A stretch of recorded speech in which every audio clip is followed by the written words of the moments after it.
KSU പഠന ക്യാമ്പിലെ കൂട്ടത്തല്ലിൽ 4 പേർക്ക് സസ്പെൻഷൻ. സംസ്ഥാന ജില്ലാ ഭാരവാഹികളായ നേതാക്കളെയാണ് NSCUI നേതൃത്വം സസ്പെൻഡ് ചെയ്തത്. അതിനിടെ ക്യാമ്പിൽ പങ്കെടുത്ത 70% പേരും മദ്യപിച്ചാണ് എത്തിയതെന്ന് സസ്പെൻഷൻ നേരിട്ട സംസ്ഥാന ജനറൽ സെക്രട്ടറി അനന്തകൃഷ്ണൻ 24-നോട് പറഞ്ഞു. KSU സംസ്ഥാന ജനറൽ സെക്രട്ടറി അനന്തകൃഷ്ണൻ, എറണാകുളം ജില്ലാ സെക്രട്ടറി ഏഞ്ചലോ ജോർജ്, തിരുവനന്തപുരം ജില്ലാ വൈസ് പ്രസിഡന്റ് അല്ലമീൻ അഷറഫ്, തിരുവനന്തപുരം ജില്ലാ സെക്രട്ടറി ജെറിൻ ആര്യനാട് എന്നിവരെയാണ് സസ്പെൻഡ് ചെയ്തത്.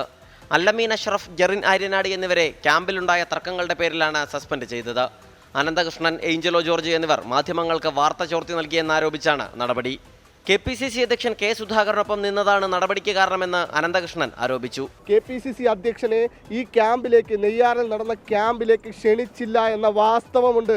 ആ വാസ്തവം പ്രതികരിച്ചു എന്നുള്ളതിൻ്റെ പേരിലും KPCCക്കെതിരെയും ബഹുമാന്യനായ KPCCയുടെ പ്രസിഡന്റ് ശ്രീ K. സുധാകരനെതിരെയും അനാവശ്യമായി വാർത്ത കൊടുത്തത് ഈ KSUവിൻ്റെ കുറച്ച് ആളുകളാണ്. KPCC നേതൃത്വത്തെയോ KPCC അധ്യക്ഷനെയോ ക്യാമ്പ് അറിയിച്ചിരുന്നില്ലെന്ന വാദം പ്രതിപക്ഷ നേതാവ് തള്ളി. അതെല്ലാം അറിയിച്ചിട്ടുണ്ട്. ഞാൻ ചോദിച്ചു. KSU പ്രസിഡന്റ് നേരിട്ട് പോയിട്ട് KPCC പ്രസിഡന്റിനോട് പറഞ്ഞാണ്. KSU പ്രസിഡന്റ് എന്നോട് നേരിട്ട് സംസാരിച്ചാണ്.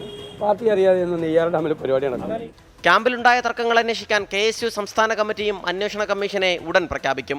തമ്മിലടിയെ ഗൗരവത്തോടെയാണ് KPCC നേതൃത്വവും കാണുന്നത്. വിശദമായ അന്വേഷണ റിപ്പോർട്ട് സമർപ്പിച്ച ശേഷം KPCC നേതൃത്വത്തിന്റെ ഭാഗത്ത് നിന്ന് നടപടിയുണ്ടാവും. KSU സംസ്ഥാന കമ്മിറ്റിയിൽ അഴിച്ചുപണി നടത്തുന്നതും ആലോചനയിലുണ്ട്. 24 തിരുവനന്തപുരം. വിധി ദിനത്തിൽ 24 മാജിക് ജൂൺ 4 ചൊവ്വാഴ്ച രാവിലെ 5 മണി മുതൽ 24-ൽ.